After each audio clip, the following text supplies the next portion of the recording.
Nico, Ouais. c'est comme tu l'as dit juste avant là qu'on commence à filmer, c'est dur pour le cœur ces rencontres. Ah ouais, c'est compliqué pour le cœur. Mais on le savait, de toute façon, on savait que cette équipe de Moulins était sur de bons résultats, très très solide, visionnée, on voyait que c'était cohérent tout ce qu'ils faisaient. Donc on savait qu'on allait avoir un match difficile, mais bon, ça n'empêche pas que sur la première mi-temps, je trouve qu'on a été... alors, est-ce que c'est parce qu'ils nous ont vraiment gênés ou est-ce qu'on n'était pas forcément dedans? L'enjeu peut-être aussi, la pression ouais, de l'enjeu. Peut-être l'enjeu parce que ça monte crescendo et puis forcément les matchs sont compliqués, mais je pense que voilà, c'était le premier des 5 matchs décisifs pour la dernière ligne de droite et on voit que ça ne sera pas facile, mais bon, je pense que tout n'a pas été facile depuis le début de la saison pour le collectif, pour le groupe, mais malgré ceux qui doivent remplacer les joueurs, on va dire un peu plus titulaires, mettre de l'envie et de la rage, donc ça c'est une bonne chose. Mais bon voilà, on a eu des périodes un peu compliquées toute la saison où il a manqué des joueurs au milieu, défensivement on s'en est toujours à peu près sorti parce que derrière on a des garçons qui lâchent rien. Des garçons qui même malgré que ce soit dur pour eux, ils sont là, ils font dans le groupe, ils se font dedans, ils font bien vivre le groupe et ça c'est important. Mais voilà, je suis fier des joueurs, surtout sur la réaction sur la deuxième mi-temps, parce que ça a été beaucoup mieux, on a été plus incisif.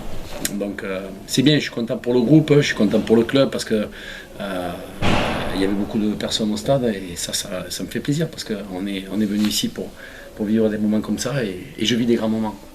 Nico, est-ce que pour toi c'est positif ou négatif justement que cette équipe, comme tu l'as dit, est une équipe qui réagit plus qu'il agit souvent en première période. Souvent, tu attends le retour au vestiaire, Ouais. je te vois, tu accumules, là, tu craches ton venin à la vitaille et ils reviennent gonfler à bloc. Ouais, souvent C'est quoi pour toi? C'est positif ou négatif tout ça? Je sais pas, mais je préfère pour moi ne pas rentrer dans les vestiaires pour les rebooster parce que bon, il y a eu des matchs comme ça, mais c'est vrai que ces derniers temps. Alors après, je pense que c'est un petit peu normal aussi parce qu'on a des équipes qui nous craignent en face, donc forcément on peut pas avoir toujours la vie facile, mais non, c'est vraiment, je préférerais être rentré dans les vestiaires un peu plus serein et moins envoyé par moment, mais bon, comme ils sont en réaction, eh bien, s'il faut leur faire ça toute la saison, je leur ferai, il n'y a pas de souci. Hein.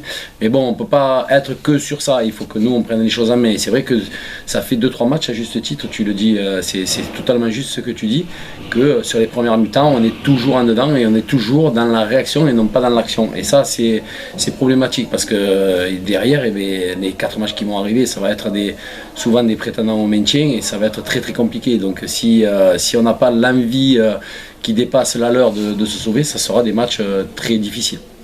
Pourquoi cet échange tendu avant la mi-temps avec le coach adverse? Mais moi je pars du principe que moi je parle jamais aux joueurs adverses. Et déjà au match aller, il avait parlé à Thibaut Balp, ça ne m'avait pas plu. Et là, je l'ai laissé faire 1 fois, 2 fois, et puis après j'ai craqué. Voilà. Et puis ça met un peu d'ambiance dans le stade aussi, c'est intéressant.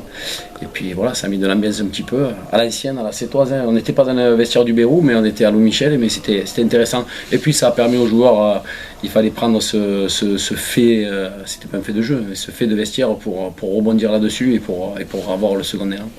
Je te sens fatigué et usé psychologiquement quand même. Hein? Ben, c'est une saison intense hein, depuis le début, entre les matchs de coupe, entre le championnat qui enchaîne, on n'a quasiment pas de repos. Donc ouais, je suis un peu fatigué, un peu fatigué mentalement, mais la joie de la victoire te fait effacer tout ça rapidement. Et puis bon, on a un groupe tellement extraordinaire. Voilà, bon, ce soir c'est Didier malheureusement qui a fait les frais de l'opération, mais après, derrière, ils savent rebondir, ils savent rigoler avec les potes et amener le groupe. J'espère qu'on va l'amener loin, ce groupe, parce que voilà, arriver là où on est maintenant. Mais bon, ce qui est intéressant, c'est qu'on a un mois intense à vivre. Et ça aurait été une saison super bien remplie, quoi. Voilà, moi je suis fier, je suis venu ici pour vivre des moments comme ça et de les vivre, franchement, c'est important pour moi. Et de voir un stade bien garni, ça me fait plaisir. Voilà. Tu sais, quand je t'avais demandé de me faire voir des vidéos, on n'est pas à ce stade-là, mais ça fait plaisir de sentir des gens qui sont derrière nous. Et pour terminer sur une note beaucoup moins joyeuse, un mot si tu en as sur la blessure de Julien Berthoud, qu'est-ce qu'il en est? Et j'aimerais aussi que tu me livres quelques mots sur Claude Sauvert, que j'imagine tu as connu, Ouais. qui est décédé la semaine dernière. Mais j'allais en venir parce que Claude c'était quelqu'un que je respectais, que j'aimais beaucoup, que j'ai connu à la Pointe-Courte, que j'ai connu à Sète. J'ai malheureusement pas pu, par obligation professionnelle, être présent à son enterrement. Moi, Fabrice, j'ai appelé Fabrice, j'ai donné tout mon ressenti mais surtout mes condoléances. Mais voilà, c'est bien parce que de voir les petits de la pointe, c'est un échange entre les clubs de 7 et je pense que si tout le monde est derrière nous, on pourra aller très loin. Pour revenir à ce que tu disais précédemment, la blessure de Julien, c'est malheureux, bien entendu, mais oui, quand il est tombé, il a dit que l'épaule avait craqué. Attends que c'est l'épaule. L'épaule ou le coude, je crois qu'il a dit le coude. Okay. Ryan m'a dit le coude qui était sorti. Donc, écoute, ça fait partie malheureusement des choses du football, hein, des blessures du football. Donc, on sera tous derrière lui, bien entendu, pour qu'il se rétablisse rapidement. J'espère qu'il ne va pas avoir une opération. Je ne connais pas exactement le dégât de la blessure.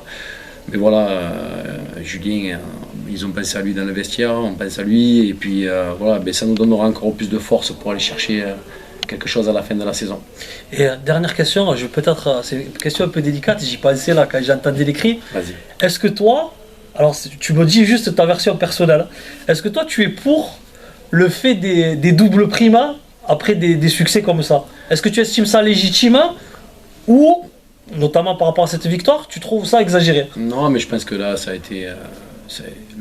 Le président ne s'est pas enflammé. Ça a été. Voilà, je pense que les joueurs méritent une récompense. Après, voilà, il faut rester dans la mesure. Je pense que voilà, aujourd'hui, on n'a pas encore fini le travail. Donc, non, je suis content parce que je les vois heureux dans les vestiaires. Après, la prime, pour moi, c'est secondaire. Et je pense que le club, avec Sandrick, on la tête sur les épaules, ils ne feront pas n'importe quoi au niveau financier. Donc on reste droit, on reste lucide et voilà. La bonne chose, c'est qu'on a pris des points aujourd'hui, il fallait le prendre. Maintenant, il reste 4 journées. À nous d'être travailleurs, surtout sur les semaines qui vont arriver, et surtout d'être conquérants et puis de continuer à faire vibrer ce maillot et ce club et cette équipe. Nico, merci et un bon week-end de repos pour toi. Merci. Merci beaucoup. Christophe, tu as vécu beaucoup d'émotions sur le terrain pendant de longues années. Est-ce que cette fois, vu du banc, c'est toujours aussi intense pour toi? Ah oui, c'est encore plus intense parce que là, on peut rien faire, quoi. On est tributaire des joueurs. Donc là, on donne des consignes, on pousse, on encourage, on essaye de remettre les joueurs là où il faut. Et donc, quand j'étais joueur, c'est pas pareil, quoi. Tu es plutôt actif, là, on est plutôt passif. Comment tu l'as vu, toi, cette saison? Est-ce que tu as senti le groupe monter crescendo? Et avec, là, on arrive quasiment à la fin et la montée en nationale est plus que jamais d'actualité. Oui, c'est sûr, la montée nationale s'approche. Mais bon, voilà, c'est l'équipe qui lâchera le moins, qui sera le plus concentrée, qui fera bloc. C'est l'équipe, disons, qui sera la plus régulière des 5 derniers matchs, puisque le classement est tellement serré que c'est celle qui fera le plus beau parcours des 5 derniers matchs qui montera. Et pour terminer, un mot sur ton entente avec Nicolas Guibal. Je sais qu'en tant que joueur, vous entendiez déjà très bien. Comment tu vis la cohabitation, si je puis dire, cette année? La cohabitation se passe à merveille, les résultats suivent. On avait fait une petite mise au point tous les deux quand on s'est vu. On avait mis tout ce qu'il fallait faire et je veux dire, il n'y a eu aucun problème. Chacun reste à sa place, chacun fait son travail.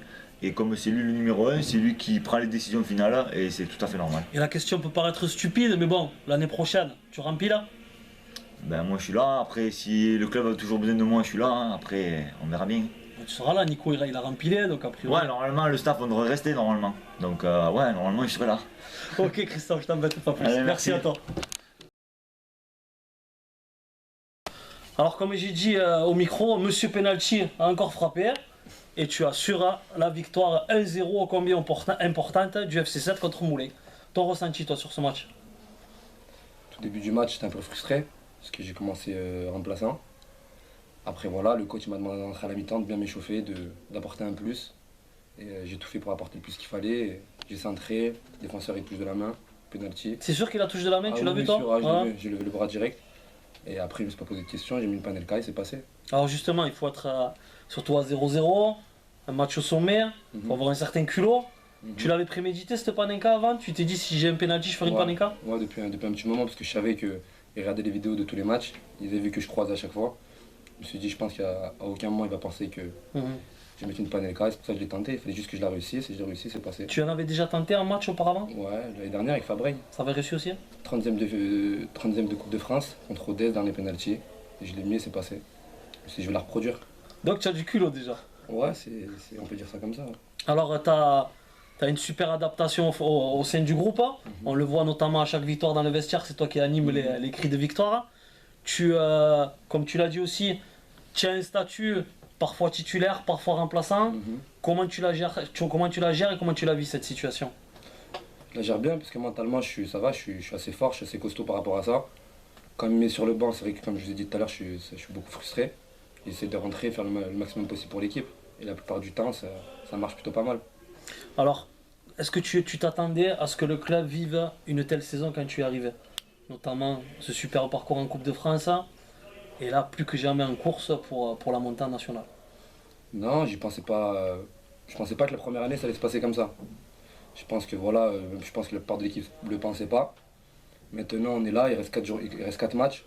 Et je pense qu'on va essayer de faire le maximum pour aller chercher quelque chose. Je pense qu'on a toutes les cartes en main. Comme on a vu, on a les 4 leaders, les Herbiers, Le Puy, à part Blois.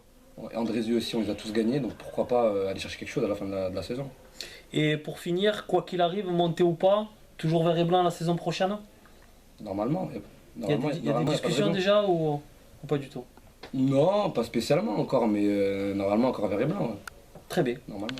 Jordan, merci à toi et bon week-end à toi. Allez, merci à toi. Fabrice, exceptionnellement, on va faire une réaction avec toi. Il y a eu une minute de silence en hommage à ton papa, Claude. Comment tu as vécu cet hommage et ensuite cette victoire du football club qui est donc un bel hommage aussi quand même. Tout à fait, ouais, ben, déjà pour cette minute de silence, je m'y attendais un petit peu parce que je sais que tout le monde avait mon papa dans son cœur ici et de l'autre côté à la Pointe Courte. Donc je remercie beaucoup le FC7, Thierry qui m'a contacté pour cet hommage. Donc vraiment ça fait chaud au cœur. Ma maman qui est revenue au stade depuis des années qui n'était pas venue. Donc peut-être ça lui redonnera le goût de venir me voir à moi toujours avec la pérade, avec les vétérans. Et puis voilà, c'est maman maintenant il faut s'occuper d'elle. Donc merci pour ça. Et puis victoire un peu difficile ce soir sur ce penalty avec un match assez moyen, des occasions pas très bien maîtrisées, mais bon, l'essentiel est là, les 3 points sont pris. Et Nico, mon ami de football et dans la vie, m'avait aussi envoyé ses témoignages pour mon papa. Donc c'est pour ça que je suis là, je suis venu lui faire un bisou parce que c'est une belle personne et bravo à lui pour tout ce qu'il fait cette saison aussi. Très bien Fabrice, je te remercie, je t'embrasse. Ouais. Merci à vous. Et courage mon ami. Merci. Ciao Fabrice.